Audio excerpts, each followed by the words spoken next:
నమస్తే. Welcome to our channel. మన ఛానల్‌లో విశ్వమోహన్ బాబు గారితో ఎన్నో కార్యక్రమాలు చేస్తూ ఉన్నాం. ముఖ్యంగా మనీకి సంబంధించి, మనీ టెక్నిక్స్‌కి ఎన్నో విషయాలు చెప్తూ ఉన్నారు. సంపద సృష్టికి మనకి ఒక రకంగా హెల్ప్ చేస్తూ ఉన్నారని చెప్పొచ్చు. ప్రతి వీడియోని వాచ్ చేయండి. కామెంట్స్ రూపంలో తెలియచేయండి మీ అభిప్రాయాలని. ఇక ఈరోజు ఈ వీడియో ద్వారా మనం నిద్రపోయేటప్పుడు ఎలాంటి విషయాలు మన మైండ్‌లో ఉండాలి? సో, దానివల్ల మనకి కలిగే మేలేమిటి? ఈ విషయాల గురించి ఈరోజు డిస్కస్ చేద్దాం విశ్వమోహన్ బాబు గారితో. నమస్కారం. నమస్తే అండి. సో, పడుకునేటప్పుడు చాలామంది రకరకాల ఆలోచనలతో పడుకుంటారు. ముఖ్యంగా రేపటి షెడ్యూల్‌ని ఎక్కువగా ఆలోచిస్తూ ఉంటారు. అంటే రేపు పొద్దున ఏం అది చేయాలి? తక్కువ మంది మాత్రమే హ్మ్. అలా ఆలోచించేవాళ్ళు. ఓకే. సో, రేపటి షెడ్యూల్ ఏమిటి అని ఆలోచిస్తూ ఉంటారు. లేదా గతం గురించి ఆలోచిస్తూ ఉంటారు. Yes, yes. ఈ రోజంతా ఇలా జరిగింది, బ్యాడ్‌గా జరిగిందనో, గుడ్ దాన్నే జరిగిందనో. ఎక్కువ ఆలోచించేవాళ్ళు ఉండేది. జరిగిన దాన్ని పట్టుకుని పీగులాడుతుంటారు. మంచిగా వచ్చిరండి అడగండి.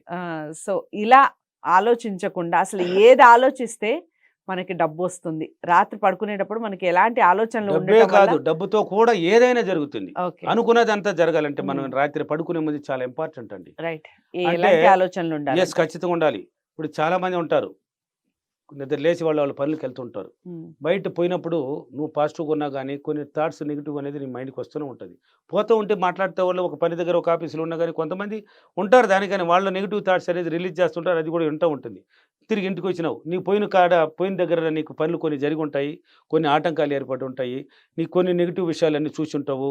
పోవడం, ఒక యాక్సిడెంట్ చూడటమో, లేకపోయి ఫంక్షన్లో ఒక గలాట చూడటమో, లేక నీ విషయాల్లోనే కొన్ని ఒడిదుడుకులు చూడటమో, ఇలాంటివి ఏదైతే జరిగిపో ఉంటుంది. వచ్చేసినావు, వచ్చిన తర్వాత స్నానం చేసినావు, భార్య పిల్లలతో కూడా ఆ చిరాకుల వల్ల కూడా నీకు ఈ బాధల వల్ల కూడా కొంచెం ఇక్కడ చిరాకు చూపిస్తూ ఉంటారు. ఇంట్లో ఉండకూడదండి అలా. నువ్వు చూసినావు కదా, నువ్వు ఇంటికి వచ్చినప్పుడు చెప్పులు ఎక్కడ తీస్తావు అంటే పరేయాలి దాన్ని అంతా. చెప్పులు తీస్తున్నా నువ్వు బయట, అది అని ఎక్కడ ఇంట్లో లోపలికి వేసిపోతారు. ఇప్పుడు బయట ఇది అన్ని దుక్కు వచ్చిన చెప్పులు కదా, ఇది బయట వదిలేయాలి. ఆ విధంగా బయట విషయాలనే బయట వదిలేయాలి. చెప్పులు మాత్రం అన్ని తొక్కు వచ్చినాము, దీన్ని ఎందుకు వేసిపోయాము లోపల చూద్దాం. బయట ఆడాడు తిరిగినావు, దీనికి ఏదేదో తొక్కుంటామనే కదా బయట వదిలినావు. నీ మైండ్లో గురించి విషయాలు కూడా ఏదేదో చూసుకొచ్చినావు కదా, దాన్ని అంతా బయట తీసేయి. అక్కడికే వదిలిపెట్టు. ఎక్కడికి?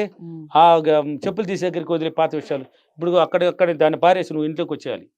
రాత్రి భోజనం తింటావు, భార్య పిల్లలతో కూడా హ్యాపీగా మాట్లాడతావు. దాన్ని వదిలినప్పుడు ఇలా మాట్లాడగలుగుతావు.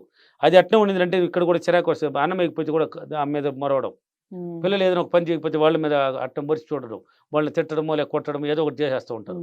దీనికి అంత కారణం నువ్వే, నీ ఆలోచన విధానమే. భార్యలైనా సరే, భర్తలైనా సరే, ఎవరైనా సరే అంతే. వస్తారు, తినేసి పడుకుంటే ఇంక పడుకున్న తర్వాత ప్రశాంతత కదాడా, ఇంకా తీసుకెళ్తుంది మైండ్. పాజిటివ్గా ఉన్నవాడు పాజిటివ్గా ఇట్లా పోతాడు. మీరు అన్నారు కదా, కొంతమంది రేపు జరగబోయేదాన్ని ఆలోచిస్తారు, నెక్స్ట్ మంత్ ఇది కూడా ఆలోచిస్తారు, ఎల్లుండి జరగబోయేదాన్ని చూస్తారు, 1 వీక్ తర్వాత కూడా ఒక బడ్జెట్ ప్లాన్ వేసుకుంటారు, దాన్ని ఆలోచిస్తారు. అది మంచిగా జరిగినట్టు. రాత్రి పడుకునే ముందు ఎవరైతే రేపు జరగాల్సిన దానికి విజువలైజేషన్ చేసుకోవాలి, ఎల్లుండి జరగాల్సిన దానికి కూడా ఒక ప్లానింగ్ ఉండాలండి. మైండ్లో ప్లాన్ వేసేయాలి. నా జీవితంలో అద్భుతంగా జరిగినటువంటి ఇవన్నీ నేను ఎప్పుడు కానీ వ్యవసాయం చేసేటప్పుడు ఈ లా ఆఫ్ అట్రాక్షన్ నన్ను ఇంత దూరానికి తీసుకొచ్చిందంటే కారణం ఊరికే కాదు, నా మైండ్ అంత గొప్పది. నేను వ్యవసాయం చేసేటప్పుడు ఇలాంటి ఆలోచనలు పడేది నాకు. రేపు నిద్ర లేచి ఫస్ట్ ఏం చేయాలి, ఎద్దులని రెడీ చేసుకోవాలి, బడి తీసుకోవాలి, దాంట్లో ఏమేమి పెట్టుకొని పోవాలి, అక్కడ పోయి ఏమేమి పని ఫస్ట్ చేయాలి, తర్వాత ఏం చేయాలి, మనుషులు వచ్చే లోపల ఏ పని పూర్తి చేయాలి, తర్వాత ఏం పని చేయాలి, వాళ్ళు వెళ్ళిన తర్వాత ఏం పని చేసుకుని రావాలని ప్లానింగ్ ఉంటుంది ఇక్కడ. కరెక్ట్గా నేను అనుకున్నది అంటే నాకు తెలిసిపోయింది కదా విషయమా, నేను అనుకున్నది అక్కడ దగ్గర 1 by 1 చేసుకుంటూ వచ్చేస్తాను. ఇప్పుడు డబ్బు కావాలన్నావో ఒక 10,000 రూపాయలు వచ్చేసింది, దీన్ని ఖర్చు పెట్టేది ఏంటంటే ఎలా ఖర్చు పెట్టాలి తెలీదు, ప్లానింగ్ లేదు. అంతే కదా, ప్లాన్ లేనప్పుడు ఏం కొందామంటే చూస్తారు, దట్టుకుంటూ ఉంటారు. అట్లా కాదు, ప్లానింగ్ పడిపోవాలి ముందుగానే. కాబట్టి రాత్రి పడుకునే ముందు ఇలా ఆలోచించేవాళ్ళు తక్కువ. ఏంది రేపు ప్లాన్ ఆలోచించేవాళ్ళు, ఎల్లుండి నెక్స్ట్ మంత్ ఇది 1 వీక్ తర్వాత ఏమేమి ఉంటాయో అవన్నీ ఆలోచించేవాళ్ళు చాలా తక్కువ. ఈ తిరుక్కొచ్చారు చూడు నెగిటివ్ ఆలోచనలు, దీన్ని ఆలోచించే వాళ్ళు లక్షల్లో మంది ఉన్నారు, ఎక్కువ మంది ఉన్నారు. పడుకునేసి వాడి టన్నాడే, అది ఇటు పోయిందే, ఆడ ఇది అబ్బా లారీ వచ్చి గుమ్మిదే వాడినా, ఇది ఇటు పోయిందే, పనికిరాందంతా గుర్తు చేసుకుంటారు. నీ మైండ్కి బాగా ట్రైన్ అవుతుంది. నువ్వు డ్రీమ్ పట్టిస్తున్నావు, ఇంకేం కాదు అది. నువ్వు విజువలైజేషన్ పట్టిస్తున్నావు, జరిగిందంతా మళ్ళీ ఇది గుర్తు చేపిస్తున్నావు. నీకు చెడ్డవే జరుగుతుంటాయి, ఇంకా చెడ్డవే జరుగుతుంటాయండి. అది మర్చిపో, దాన్ని తీసేయి.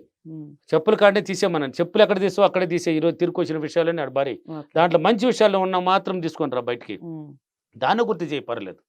మంచి విషయాలు ఉంటాయి, సంతోషాన్ని ఇచ్చే జీవిత విషయాలు జరిగి ఉంటాయి, ఆనందాన్ని ఇచ్చే సుఖాన్ని ఇచ్చేటివి, దాన్ని గుర్తు చేసుకో. తర్వాత రేపేం కావాలి నీకు, రేపేం కావాలి, రేపు ఎక్కడెక్కడికి వెళ్ళాలనుకున్నావు, ఏమేమి పనులు చేయాలనుకున్నావు, దాన్ని ఒక డ్రీమ్ పట్టించుకో. ఫస్ట్ ఈ పని చేయాలి, ఇలా పోవాలి, మనం ఇలా పోవాలి, ఇది చేసుకున్న తర్వాత దాన్ని చేయాలి, అలా అనేసి ప్లానింగ్ వేసుకో. నువ్వు అనుకున్నావు అంటే కరెక్ట్గా జరిగిపోతుంటుందండి. నువ్వు అనుకునేదే అది జరిగేదని. లా ఆఫ్ అట్రాక్షన్ రూల్ అదే అండి, మెయిన్ అదే అండి. నీకేం కావాలో దాన్ని బలంగా ఊహించి దాన్ని అనుకో, అది జరిగిపోతుందండి, జరిగిపోతుంది. ఈ ప్లాన్ వేసుకొని పోయినావంటే రేపు చూసినావంటే ఒరే రాత్రి ఇలా అనుకున్నాం కదా, కరెక్ట్గా జరిగింది మన ప్లానింగ్. నువ్వే అనుకున్నది నీ మైండ్కి ఇచ్చినావు కాబట్టి ఆ మైండ్ కరెక్ట్గా తిప్పుకొచ్చేస్తుంది. నువ్వు ఫస్ట్ జ్యోతిని కలవాలి, జ్యోతితో మాట్లాడేసి నేరుగా పోయి పలానా ఆఫీస్కి పోయి ఆయన దగ్గర సైన్ చేసుకునేసి అగ్రిమెంట్ చేసుకుని తర్వాత ఇక్కడికి వచ్చి మనం బస్ ఎక్కి పలానా దగ్గర వచ్చి టిఫిన్ చేసుకొని తర్వాత ఇంటికి వచ్చేటప్పుడు భార్య పిల్లలకి ఇదంతా తీసుకొని వచ్చేసినామంటే హ్యాపీ అయిపోతుంది. అంతే పని అయిపోయింది అని ప్లాన్ వేసి చూడు.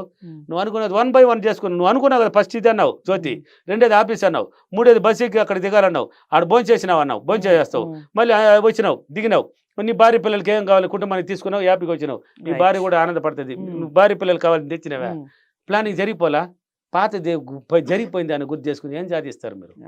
ఏం సాధిస్తారండి? జరిగిన దాన్ని ఆలోచిస్తే ఏమీ లేదండి. అది ఎంత చెడ్డదైనా కూడా జరగనియండి, జరిగిన దాన్ని ఆలోచించకండి. ఎవరైనా సరే, నా వీడియో చూసేవాళ్ళు ఎవరైనా సరే, చాలా విషయాలు ఉన్నాయి నా జీవితంలో జరిగిన గొప్ప అద్భుతాలు ఇవన్నీ, అది మర్చిపోండి. జరిగిన దాన్ని ఎంతసేపు మాట్లాడినా వేస్ట్, ఒక్క సెకండ్ కూడా పనికిరాదు, అది ఒక్క విషయం కూడా పనికిరాదు. జరిగిన దానికి పరిహారం ఏందనేది ఒక్కసారి ఆలోచించు. చెడ్డ విషయాలని జరిగింది, సరే జరిగింది అటు పక్కన పెట్టు, ఇంక ఎలా ఆలోచిస్తే ఎలా మనం బాగుండాలంటే ఏంది అని ఒక్కసారి మైండ్గా పట్టించుడు. అప్పుడే నీ భార్య దగ్గర పిల్లలతో కూడా క్షమాపణ కోరాలంటే కూడా కోరేస్తాం, బ్రహ్మాండం జరిగిపోతుంది. ఆ డ్రీమ్ పట్టించండి, రాత్రి పడుకునే ముందు చాలా ఇంపార్టెంట్ అది. నువ్వు పాతది మర్చిపోయి కొత్తగా ఆలోచించు, రేపు ప్లాన్, ఎల్లుండి ప్లాన్, వారం ప్లాన్, నెక్స్ట్ మంత్ ప్లాన్ కూడా వేసుకో, సూపర్గా పోతూ ఉంటుంది, ఆనందంగా ఉంటుంది జీవితం. ఓకేనా? రైట్. సో నైట్ అలాంటి డ్రీమ్స్ రావాలి అంటే, అలా ఉండాలి అంటే ఎలాంటి అఫర్మేషన్స్? నేను ప్రతిరోజు రాత్రి పడుకొని నా మైండ్కి చాలా సులభంగా, చాలా సంతోషంగా, చాలా ఆనందమైన విషయాన్ని విజువలైజేషన్ పట్టించి నేను హ్యాపీగా నా పనులు పూర్తి చేసుకున్నందుకు విశ్వానికి చాలా చాలా కృతజ్ఞతలు. Thank you your, thank you money. Right, చాలా చక్కగా చెప్పారు. రాత్రి ఎలా ఉండాలి, పడుకునే ముందు ఏ విధంగా ఉండాలి అనేది. ధన్యవాదాలు. చాలా ఇంపార్టెంట్ అండి ఇది. ఓకే.